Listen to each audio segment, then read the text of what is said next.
Hola amigos, ¿cómo están? Soy Ángeles Trinidad, gestora de redes sociales. Hoy tenemos a un invitado muy especial con quien conversaremos sobre storytelling en el discurso publicitario.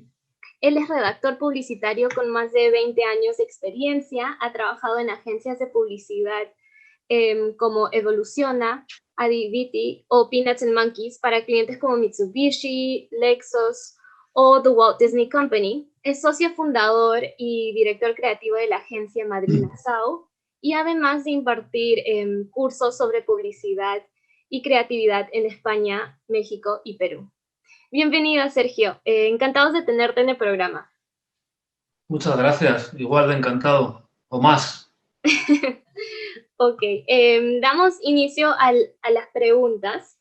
La primera pregunta, cuéntanos un poco sobre ti y tu agencia de Madrid-Nassau. Muy bien, pues bueno, mi nombre es Sergio Ituero, soy redactor creativo de profesión y bueno, si quieres te puedo contar un poco cómo llegué a este mundo, no al mundo del planeta Tierra, sino al mundo de la publicidad, Claro. que en mi caso pues fue un día por la noche, cuando tenía como 17 o 18 años, viendo un especial que encontré de casualidad sobre el Festival Publicitario de Cannes. A mí eso me impactó mucho porque yo estaba acostumbrado a los anuncios aquí en España de compre mi detergente señora que lava más blanco y de repente, pues claro, me encontré con lo mejor de lo mejor publicitariamente hablando en el mundo, ¿no? Entonces, pues empecé a ver anuncios que se parecían mucho al entretenimiento, incluso al arte, al cine, a las películas. Así es que eso se quedó ahí como una semillita en mi cerebro y al poco tiempo, más o menos, pues estando en casa llegó mi madre con un folleto de una escuela de publicidad que se llamaba BAI y ese folleto ponía "Tu futuro empieza hoy". Y yo que estaba más o menos en una etapa no future de mi vida, pues eso me vino como anillo al dedo para empezar en esto de la publicidad. Así es que empecé a trabajar por las mañanas en una hamburguesería y por las tardes iba a la escuela de publicidad. Y aquel niño que era un estudiante bastante mediocre, pues cuando encontró lo que le gustaba de verdad, pues se convirtió en un buen estudiante. Y desde el primer día que entré en la escuela supe que eso era lo que quería hacer el resto de mi vida.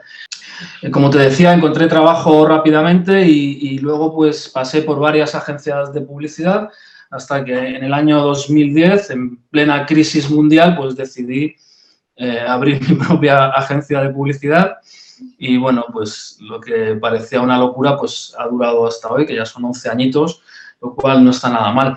Madrid-Nassau es una agencia de publicidad de servicios plenos, digámoslo así, en el que cubrimos todo el espectro de la comunicación, pero también es una especie de hervidero de ideas en el que puede caber, o de caja, en la que pueden caber cualquier idea de negocio con más o menos, con un aporte más o menos de novedad o que a nosotros nos parezca así. Por ejemplo, te cuento, Ángeles, que en Madrid-Nassau también es Damename, que es un estudio de naming, un estudio especializado en poner nombre a otras empresas, a productos, a servicios.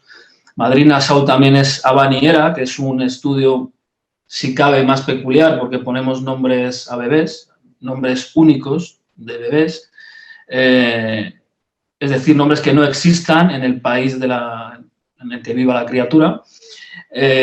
Madrid-Nassau también es Conpoco es una agencia de publicidad especializada en el tercer sector, en ONGs, fundaciones, asociaciones, etcétera. Y bueno, pues no te he dicho que todos estos proyectos pues los llevo a cabo con mi hermano Raúl, y que somos profesores de publicidad, profesores de SEM, profesores de técnicas de creatividad y profesores de storytelling, que es un poco para lo que hemos venido a hablar. Oh, wow, qué lindo esta historia y que haya nacido como una pasión desde muy joven Sí. y realmente lo hayas desarrollado a lo que es ahora una agencia de publicidad muy exitosa. acerca de storytelling, ¿qué técnicas Sí. considerarías fundamentales para desarrollar una buena campaña de storytelling? Bueno, pues técnicas hay muchísimas. Y yo, mi visión particular respecto a estas técnicas es que te tienen que servir como una especie de inspiración, como una especie de guía ligera y no como un corsé, ¿no? Del que no te puedas salir o moverte. Lo mejor es, como te decía, empezar quizás a plantearte pequeñas preguntas que deberían de ser sencillas de contestar. Por ejemplo, ¿de qué trata la historia? ¿Cuál es su enseñanza? Esas dos primeras preguntas estarían bien. Si nos vamos muy rápidamente o muy brevemente al mundo del cine, por ejemplo, y yo me preguntara de qué trata Titanic, pues podríamos decir que es una historia de amor que se desarrolla en un barco que está a punto de hundirse. Y su enseñanza sería pues, que el amor verdadero es eterno, que ya pueden pasar todos los años que sean, que seguirá estando vivo. Esto mismo te lo puedes preguntar cuando tienes entre manos un producto o servicio. ¿De qué trata la historia que quiero contar? ¿Cuál es su enseñanza? Dentro de cuál es su enseñanza, digamos que lo que más nos estaría indicando ese camino es el beneficio que ese producto o servicio tiene para el consumidor. Y a partir de ahí nos podríamos ir haciendo muchas más preguntas. Por ejemplo, ¿quién puede ser el protagonista de esta historia que vamos a contar? Y para elegir a ese protagonista, pues por ejemplo nos podemos basar en otro patrón muy común en el storytelling, que son los arquetipos. Los arquetipos los definió el psicólogo Carl Gustav Jung y son 12 o 12 principales, digámoslo así. Tendríamos, por ejemplo, el arquetipo del soberano, que sería, para que nos entendamos, el Padrino, por ejemplo, si estuviésemos hablando de películas. Y si fuera una marca, podría ser Mercedes-Benz, por ejemplo. Tendríamos el arquetipo del normal, y si fuera una película, pues podría ser a lo mejor la película de Full Monty, no sé si la recuerdas o la viste, en el que había una serie de personas muy normales que deciden hacer algo un poco normal, ¿no? Como un striptease para recaudar fondos.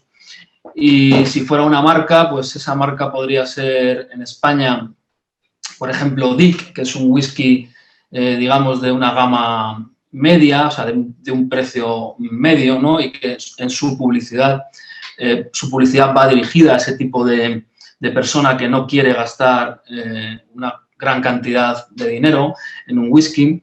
Está el arquetipo del mago, que si nos fuésemos al cine, pues podría ser rápidamente Harry Potter, ¿no? Por poner uno muy, muy, muy facilón. Y que si nos fuésemos a las marcas podría ser iPhone, por ejemplo, porque iPhone, sus productos a veces parece que hacen magia, ¿no? Ahora, quizá lo tenemos ya muy superado, pero cuando el iPhone se manejaba todo con un solo botón, pues parecía como hecho por arte de magia. Está el arquetipo del inocente. El inocente podría ser un Forrest Gump, podría ser, si fuera una marca, un Smart, un coche que lo que pretende es aparcar rápido, es pequeño, no es muy bonito, no es muy potente, pero es muy práctico. Si fuera el arquetipo del explorador, pues podríamos irnos a una marca como Jeep. Un explorador sería un Indiana Jones en otro tipo de entorno más cinematográfico. Está el protector, está el bromista, está el amante, está el rebelde. Bueno, son fácilmente, de todas maneras, fácilmente encontrables en Internet. Lo que quiero decir con esto es que los arquetipos te pueden dar la pista para, sabiendo cómo es tu marca, o sea, sabiendo si tienes entre manos una marca como Smart, el protagonista de ese anuncio o de esa campaña estaría bien que fuera alguien inocente y no quizás un explorador, no tendría a priori mucho sentido. Entonces ahí ya te está dando un montón de pistas sobre cómo tiene que ser la manera de actuar, de pensar de ese protagonista. Y luego lo que tendríamos ya sería una manera de cómo vertebrar las historias. Sabemos que las historias, bueno, de una manera muy pequeñita, que nos han contado siempre en el colegio, pues tenemos introducción, nudo y desenlace, ¿no? Sabemos que tenemos que plantear algo rápidamente, una situación en la que la persona que lo está viendo se sitúe. Hay un nudo que normalmente suele conllevar un conflicto, también ocurre algo, y luego eso se soluciona en ese desenlace, ¿no? Si estuviésemos hablando de un producto, pues el conflicto sería quizás esa persona que tiene un problema, pues por ejemplo, que en su casa hace mucho frío y el producto soluciona ese conflicto pues porque es un calefactor muy pequeñito que lo pones en el enchufe y te calienta muy rápido la habitación, ¿no? Esto me lo estoy inventando ahora mismo, pero me acuerdo de un anuncio de teletienda, ¿no? De estos anuncios que son muy enfocados a la venta, muy prácticos, que más o menos es eso. Eso lo puedes contar de una manera, como te decía, muy pragmática, o lo puedes contar de una manera mucho más historiada, mucho más bonita, mucho más como si se tratase de un cuento, como si se tratase de una película. Y ahí nos vienen a ayudar ciertos esquemas, pues como los que proponía Kurt Vonnegut, en el que hay varias situaciones, ¿no? Por ejemplo, el esquema número 1. Él define primeramente que todas las historias tienen un eje, que es el eje de la fortuna, que es el eje vertical, y otro eje, que es el horizontal, que es el eje del tiempo. Y según la historia empieza con fortuna alta o fortuna baja y se va desarrollando y todas esas fluctuaciones que hay, tienes un modelo u otro. Publicidad, casi siempre el final debería de ser feliz.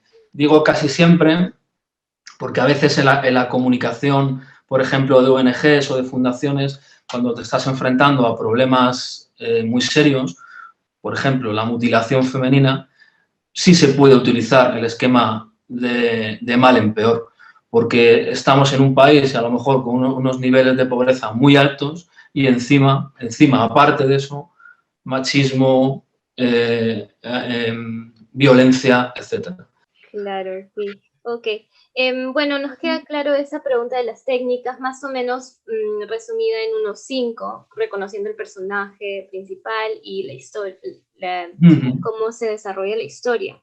¿Cómo podemos saber en qué medio es ideal para contar una historia? Bueno, en publicidad lo tenemos fácil en un sentido, que es, claro, nuestro propio problema es lo que nos da la solución, y es que hay un presupuesto, ¿no? Tenemos un presupuesto, entonces sabemos muchas veces qué podemos hacer con ese presupuesto y qué no. En condiciones ideales, digámoslo así, con un gran presupuesto, siempre lo recomendable si queremos trabajar el storytelling es el medio audiovisual, sigue siendo el medio rey, ¿no? Un comercial de televisión, por ejemplo, ¿no? Y ya si tenemos mucho dinero, pues hasta puedo elegir dónde ponerlo, ¿no? O puedo elegir ponerlo, por ejemplo, en la Super Bowl, ¿no? Que lo ven millones de personas en el mundo, ¿no? Claro, lo malo es que 30 segundos en la Super Bowl, pues son unos 4 millones de dólares, más o menos. Entonces, claro, ahí a lo mejor estamos un poquito comprimidos por el tema presupuestario. Pero gracias a Dios, hoy en día tenemos algo con lo que no contaba Don Draper, por ejemplo, de Mad Men, y es Internet, ¿no? Y más concretamente, plataformas como YouTube. Plataformas gratuitas donde tú, con una buena creatividad y un buen storytelling, puedes crear esa historia audiovisual que potencialmente llegue a millones de personas. Es decir, si conseguimos viralizarla, que con una inversión más o menos pequeña, lo que te cueste la producción de ese vídeo, puedas interesar lo suficiente a un montón de gente que va compartiendo ese vídeo, ese anuncio, esa historia. A veces últimamente la publicidad de contenido no tiene un formato tan parecido a un anuncio de televisión, sino son historias más parecidas, a veces incluso a cortometrajes, ¿no? Entonces, por resumir, te diría que lo ideal sería casi siempre utilizar el medio audiovisual y luego, pues dependiendo del presupuesto, de las opciones que tengamos, en casi cualquier medio se puede generar una buena historia. Tú piensas, Ángeles, que una buena historia puede ser incluso una fotografía, una buena fotografía. Hay fotografías que sin palabras, de un modo totalmente mudo, te están contando una historia. Entonces hay muchas maneras, muchos medios que se puede hacer el storytelling y el factor principal consideraríamos que es el presupuesto, ¿no? Sí, la verdad es que sí, en publicidad sí. ¿Nos podrías contar sobre la historia más conmovedora que has desarrollado y por qué? Bueno, pues como conmovedora hay una que es especial para mí por las circunstancias. Nosotros con esta agencia que te comentaba antes, enfocada en el tercer sector, con poco, pues hicimos una acción de mutuo propio. No estábamos patrocinados por ninguna ONG ni fundación, sino que la quisimos hacer en las navidades anteriores al COVID. Y era una campaña en la que invitábamos a la gente a que visitara a sus mayores que estaban en residencias de ancianos. Entonces nos fuimos a una residencia y hablamos con unas 6 personas muy mayores, alguna de ellas centenaria, de más de 100 años, 103 años, creo recordar que tenía una señora, y les pedimos que nos contaran momentos importantes de su vida. Y bueno, pues de ahí salió de todo, ¿no? En España, desgraciadamente, vivimos una guerra civil del año 36 al 39 y muchas de esas historias estaban relacionadas con la guerra, por ejemplo. Otras eran cosas mucho más sencillas, ¿no? Como una señora maravillosa que decía que un día en una procesión, viendo a la Virgen en Sevilla, había notado cómo la Virgen la miraba, ¿no? Y lo contaba de una manera muy vívida. El caso es que todas esas historias nos servían para llegar a un titular que era algo así como ellos que lo han visto todo te quieren ver a ti, ¿no? Muchas veces el problema de la gente que está en residencias es justamente la soledad o la falta de visitas, ¿no? Entonces, me parece una historia especialmente emocionante porque a la gente que le llegara en su día y pudiera visitar a sus familiares, contando que en España hoy en día es muy difícil visitar a alguien en una residencia por lo que estamos pasando del COVID y con la cantidad de personas que desgraciadamente han fallecido, muchas de ellas solas, lo cual es terrible en estos meses, pues esa gente que pudo visitarles antes de que ocurriera todo esto, creo que estará, como te decía, un poco reconfortada o es un pequeño bálsamo el poder haber hecho esa última visita quizás. Eso en el terreno más profesional. En el terreno personal, pues por ejemplo, se me ocurre una historia que me ocurrió a mí con mi hija, que actualmente tiene 13 años, va a cumplir 14 el 22 de marzo, y ella era muy pequeñita, tenía 4 años y falleció su abuelo. Precisamente también. Falleció su abuelo y pues yo me tuve que ver en la desagradable situación de contarle qué es lo que había ocurrido. Claro, una niña de 4 años, ¿no? De manera muy torpe lo hice y cuando terminé ella me preguntó, ¿y cuánto tiempo estaremos muertos, papá? Entonces, a raíz de esa pregunta y de lo que nos sucedió los 2 días después, a mí se me ocurrió llevar esa historia a un cuento que está publicado, que se llama precisamente así, ¿cuánto tiempo estaremos muertos, papá? ¡Wow! Qué lindo estas historias que realmente veo que nacen de hechos reales, cosas que sí. Han pasado, te han contado, ¿no? Sí, de hecho es interesante que lo apuntes, Ángeles, porque yo una de las cosas que suelo decir a mis alumnos en las clases de storytelling es que ante la duda elijan contar siempre algo real, algo que te haya pasado a ti, porque pues, como tú sabes hay un inconsciente colectivo en el que todos más o menos nos han ocurrido las mismas cosas en la vida o muy similares. Entonces es muy fácil que si a ti eso en su día te marcó, te impresionó, algo que te ocurriera, lo que sea, ya sea divertido, ya sea dramático, ya sea una aventura, eso, si lo cuentas, es muy probable que alguien, el que lo esté escuchando, el oyente, se sienta de alguna manera empático con esa historia y le llegue, ¿no? Claro. Entonces, en resumen, podríamos decir que el storytelling es contar esas historias, bueno, en este caso relacionadas a la marca para conectarnos con el público a través de estas palabras, Claro. de videos, de diferentes medios. Sí, sí. Luego, de hecho, el storytelling se puede utilizar de una manera más global para narrar la historia de la marca en su totalidad, ¿no? Y eso las grandes marcas lo saben y lo utilizan, ¿no? Pues intuir que el objetivo principal de Coca-Cola es la felicidad, ¿no? Transmitir esa idea de felicidad a través de sus anuncios. Ves los anuncios de Coca-Cola, desde los más antiguos hasta los anuncios de los años 70, donde ya empiezan a hablar de cosas mucho más etéreas, ¿no? Como la paz en el mundo, pues hasta los últimos, ¿no? Siempre, siempre la felicidad está presente ahí. Y eso, utilizado con técnicas de storytelling, pues ayuda a encaminar esa historia de marca que te decía. Nosotros, además, como te comentaba antes, que nos dedicamos al naming, gran parte de nuestro trabajo es eso, es poner nombre a empresas y productos. Muchas veces lo que intentamos precisamente es empezar la historia de la marca con el propio nombre.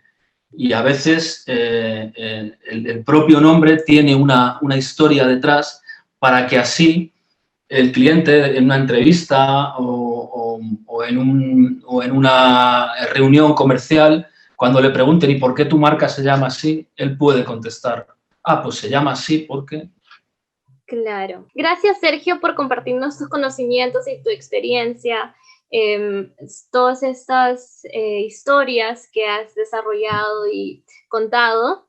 Estamos muy contentos con tu participación y esperamos tenerte nuevamente en una próxima ocasión. Gracias. Pues nada, muchísimas gracias a vosotros y a ti, Ángeles. Yo creo que va a parecer interesante a quien vea este vídeo y animo a todo el mundo que le eche un vistazo.